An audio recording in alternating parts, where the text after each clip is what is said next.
Jana. And welcome to Stoop Stories. This is a series where we showcase local businesses, artists, and creatives. We hope these videos inspire, encourage, motivate, and offer valuable insights from people who have been there and done that. Tune in to see who we're going to showcase this week. Hey everyone, welcome back to Stoop Stories. Today we are going to speak with Jackie from Wonderpuff Cotton Candy.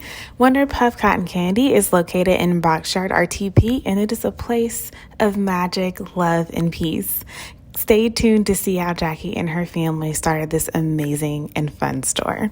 Awesome. Well, hello and welcome to Durham County Library. We're super excited that you joined us today. And we want to hear all about Wonderpuff and how you got started and your experiences and any advice that you have for people. So I'll start off by asking, what do you do and how do you do it? Yes, my name is Jackie Moran, and I'm one of the owners of Wonderpuff. It's me and my husband, also my business partner, Reem, and we started making cotton candy 5 years ago. It was my idea, and with his tenacity and strength, we got it off the ground, from my head to the ground. And it was very interesting when we started because we didn't know what we were doing. And that was very fun. I realized as I get older that, one, time is our best friend. Two, the beginning of anything is always going to be challenging, whether it be the first day at a new job, first day at a new school, new state, first day with a new business. So the Wonderpuff Jackie you see now is completely different than who I was 5 years ago.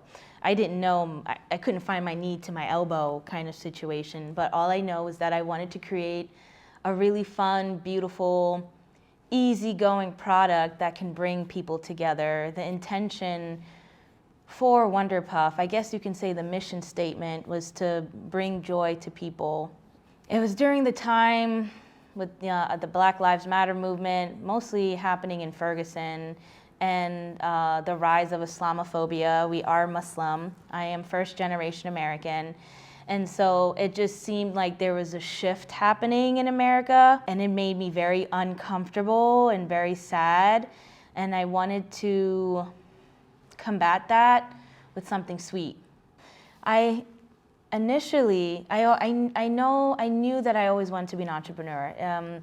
It's one of those things that, when a child really likes something and you see them doing that thing every day or throughout the years, it could be art, it can be music, it could be dancing, it could be science. That was me when it comes to entrepreneurship.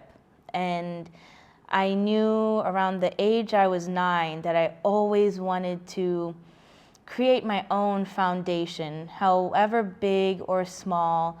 I just wanted to make something with my own hands that not only that I could capitalize off of and live a sustainable life, but create something that was made from love, with love, and for the people. They got to experience joy in my space. And so cut 2 years later, I was introduced to a cotton candy machine about a decade ago in South Florida, and I loved it. I ate so much cotton candy, I don't even know how I did not pass out that day. I saw a cotton candy machine. It was almost as if as if I was a child discovering blowing bubbles for the first time. I couldn't stop spinning pink or blue, and so I was just like, wow, this is dope. And thanks to social media and Instagram and YouTube, when it was just Instagram and YouTube back then, I saw people make cotton candy for a living. Seeing people do it in Japan, in Australia, in California, and I'm like, oh, this is really neat. This looks very up and coming. I could do this. And so I told my partner, Reem, I'm like, dude, I would love to just start a cotton candy business. It looks like something fun, and I love fun, and I just want to be in a space of fun all the time. And so that's how Wonderpuff started. Did things happen happen the way that you thought they would when you started the business? Things did not happen the way I wanted it to when starting Wonderpuff. No. They were very hard and challenging. One, because I was doing something that nobody in the community was doing, and so I felt kind of in the dark. It wasn't like I was opening up a bake shop or, making cookies or, a bistro. I wasn't getting any kind of guidance from anywhere else. So we had to do our own research. And when we started Wonderpuff, we did lots of free events and free marketing because we didn't have a lot of capital, we didn't have a lot of resources, we didn't have a lot of money. We didn't have a lot of money to get a lot of products and push them out. For example, we didn't have a camera. And so when we would shoot our product shoots, it was through our phone. And yes, you can do that now in 2022 and be trending on Twitter. But back then, it was very challenging, especially with the phones we had. It just wasn't really Instagrammable. But we did it, and we maintained. And something that helped us in our growth as entrepreneurs was that I put a lot of myself into the business. So, for example, because our cotton candy isn't pink or blue. It's plain white like a cloud. And it's vegan and an artificial free. And so our cotton candy in plain sight looks significantly boring. And so I thought, how can we inspire people to want to spend their dollars on Wonderpuff? And because we were still playing around with product shoots and all that jazz, we didn't have a store. We were doing outdoor markets like vending at the farmers markets or the local, street markets. I would post lots of things on social media that resembled our personality, that inspired people to take care of themselves. We did a lot of talking about Wonderpuff, but also things that were important to us, like spending money on Black businesses, things like that. How do people react to that? Did they really take sort of that personality that you put in there and really take it to heart? And how did that provide opportunities for you? I think opening up a small business in our lifetime and our generation is very different than when our parents and our grandparents did it. Even though times may feel extremely heavy and sometimes hopeless, there are a lot of people in this world that want to do good and make good. And Durham, North Carolina is full of good people. And a lot of people in the community are all about conscious spending. They would rather spend their money on a small business than they would at Target or at the mall or online. And when we started Wonderpuff, it was during the time where the conversation of supporting small businesses and conscious spending was becoming more of a popular conversation. And so when we started Wonderpuff and when we would advocate to spend dollars on Black women-owned businesses and, trying a product that's unique, like colorless cotton candy, it was around the time where people were interested and they're becoming more of aware of where they're spending their money, and they're just like, yes, we'd love to try Wonderpuff. Like, what is this all about? So that was a good opportunity within itself, starting a business at the time that we did. What challenges have you had that were unexpected? Oh man, the challenges that we had at the Wonderpuff headquarters was when our machines would break down in the middle of an event. That was fabulous. We had started Wonderpuff with these $200 cotton candy machines that honestly is supposed to be something that you would turn on when you had a few people in the house, not for serving hundreds of people. And at the time, when you're bought with challenges, obviously the challenges that you are surviving, everyone's fine, but it feels like a major inconvenience. Yet it feels like the world's ending. You're like, oh my goodness. It feels like that as a small business owner, specifically. When something inconveniencing happens, it's just like a big deal. And it kind of puts you in a situation where you have to shift your business. You're just like, okay, this is not okay. This is not something that we would want to happen again. Let's try to avoid this. And one of those situations where our cotton candy machine would break down. So we would have these $200 cotton candy machines. We would travel and we would be out of state, out of town, music festival, thousands of people, about 70 people already lined up for cotton candy, and all of our machines break down one by one. It was one of those things that truly humbled me and Reem, and we were just like, okay, so how we're operating is not okay. Let's throw out all these machines out the window, and we have to go back to the basics. What are we doing wrong? Why are these cotton candy machines breaking the way they do? How are we able to afford a new one? And so I feel like with whatever you do, you're gonna be met with challenges like that. And ultimately, it just makes you stronger. That sounds really corny, but it's true. It literally makes you a better entrepreneur, because you're more focused on the things that, like, okay, what are the things that can happen that could be bad and that could be a failure kind of thing. And when you kind of cross out all the situation, it's easy for you to move forward and kind of operate lightheartedly, if that makes sense. Kind of like crossing your T's and dotting your I's. How did you fix your cotton candy machine problem? Yeah, we had to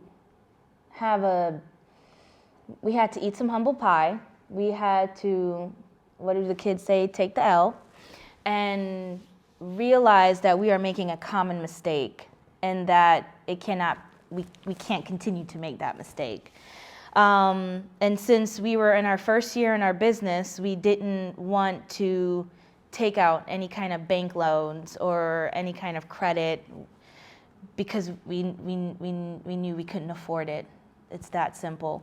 And so we had a really good friend of ours loan us some money, and with that money, we were able to buy a top-notch cotton candy machine, one that did not break down, one that can serve thousands, and with all the cotton candy we made in return, we were able to pay back our friend in full within the same year. So that was pretty awesome. And also, like, shout out to people who believe in you and trust you well enough to just be like, here's some money, handle your business, and come back when you're ready. I think that's pretty cool. How do you measure success, and what do you think makes you successful? That's a very full, loaded question, because success is different for every single person, one. Two, we live in a capitalist society, so for many people, success is millions of dollars, lots of money in the bank accounts. You know, forget about health insurance and dental care. It's all about the big house and what kind of car you're driving, and that is not my version of success. That is not success to me at all. Success to me is having time and being alive and being safe. Now, as an entrepreneur, success is having time and being able to do what we do today and tomorrow, inshallah. So being able to be operational, especially during this time. You know, unfortunately, COVID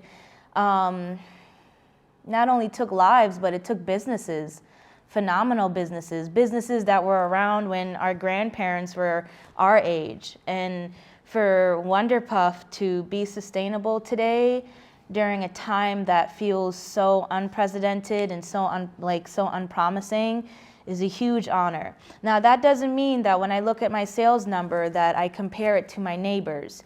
If my neighbor is a restaurant and it's a multi-million-dollar business and their good day is 25,000 and my good day is only 200, that's okay.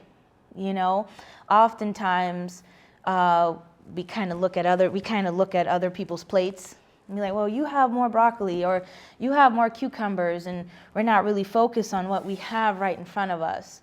And that's also successful. Just focusing on what you have and being grateful and knowing that it can come and go. And for me, success is just to be able to continue and remain sustainable and profitable. If I can do that, then we're going to the right direction. Do you have 5 and 10-year goals? What would you like to see next for Wonderpuff? Yes, I've had 5, 10-year goals since I was 10 years old. It's just, I'm not a kid anymore. And I'm a lot more patient. Then I understand the true value of the dollar. Even though the dollar, the currency is like becoming, the dollars is the value of a dollar is getting close to the value of a penny, it feels like. And so for me, I just want to be able to continue to value that dollar and all the pennies alongside and be able to expand our business. Right now, we have a physical storefront at a very new shopping plaza called Boxyard. And it's very, very interesting. Super fun, but extremely interesting. The way people consume things are interesting, is what I'm saying. And so when we first started at Boxyard, it's these shipping containers, and we have lots of phenomenal other businesses and restaurants. And at first we were all adamant because we thought, well, COVID, the location, people may not really be, what's the word? Respect, I don't know. But people may not be interested. And then people start slowly discovering it, a couple of weeks in, a couple of months in, and now it's like really popping and really jumping, but it can sometimes be overwhelming for the tenants at Boxyard. Though we're grateful to have so many customers come from all over the triangle, we are met with new challenges like, well, we're short-staffed, or, oh, wait a minute, we don't have enough sugar. And so for me, my 5 to 10-year goal is to definitely have multiple storefronts. That's like the big lead kind of goal, right? For anybody who's in the entrepreneur world. But really, my biggest goal is to create an adult fun house. Now that sounds a little like risque. You're like, wait a minute, what is an adult fun house? But it literally means what it says, like a Dave & Buster's, but like on Cartoon Network, Dave & Buster's in Japan, but made by black and brown hands. That's something that I've been wanting to do for such a long time. But that project is huge, and it requires lots of money, like in the millions, because what I want to do costs money. What I want to create costs money, games and bowling alleys and big giant disco balls and crystals like hitting you in your face and neon lights everywhere. Just, I don't know, every kid's dream, but people in their 30s, That's our 5 to 10-year goal, inshallah. So, talking a little bit about lessons you've learned along the way, what do you wish you would have known before starting? Truthfully and honestly and candidly, I wish I believed in myself more. I feel like that's the biggest thing from where Wonderpuff is at today, at 2022 compared to 2017. Like I said, when I started Wonderpuff, it was at the midst of lots of protests happening in the country, mostly in cities like Ferguson, and I was just really scared.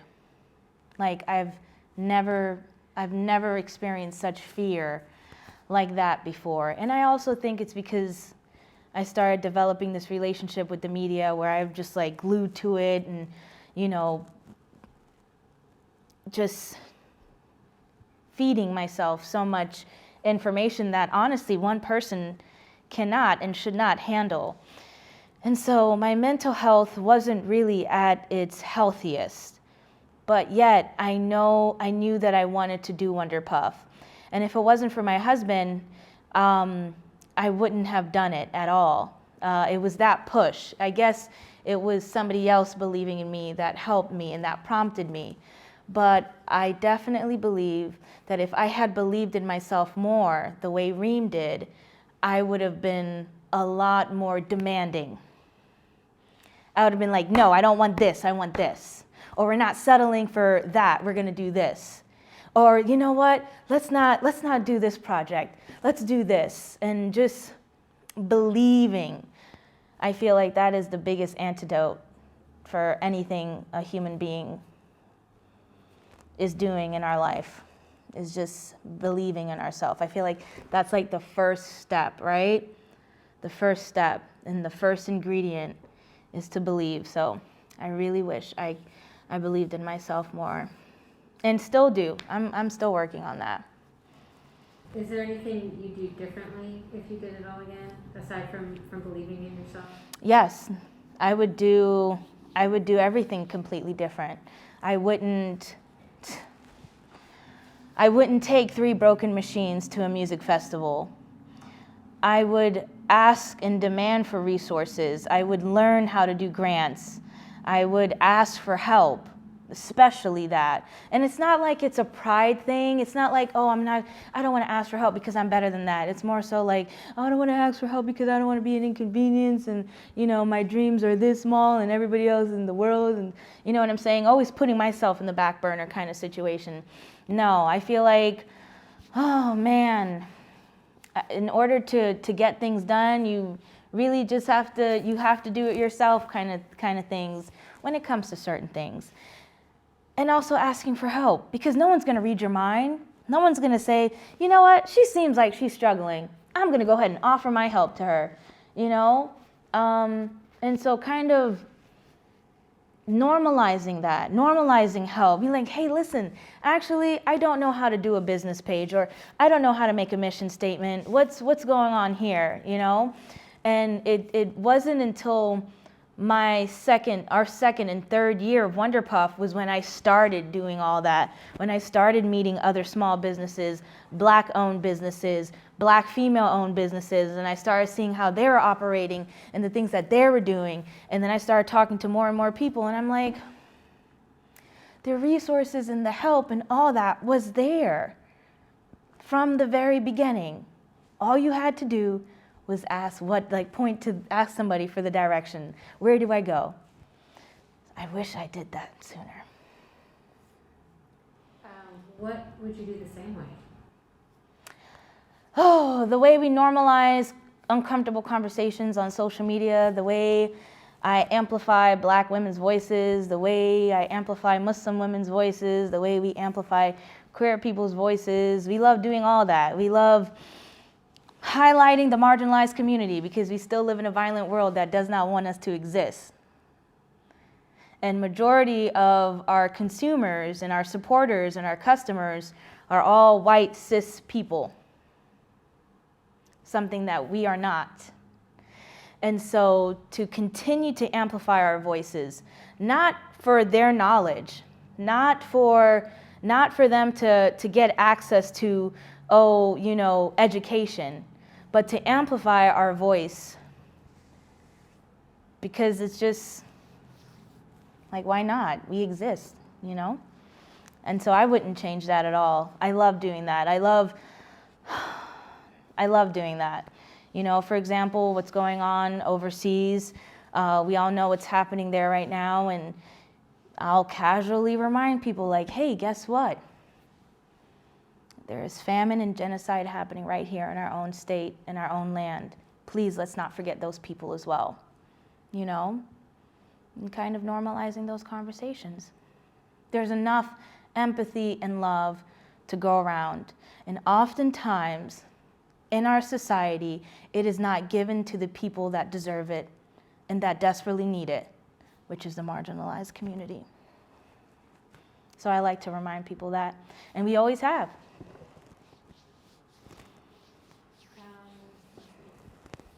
What are the biggest lessons that you've learned along the way? The biggest lessons that I've learned along the way is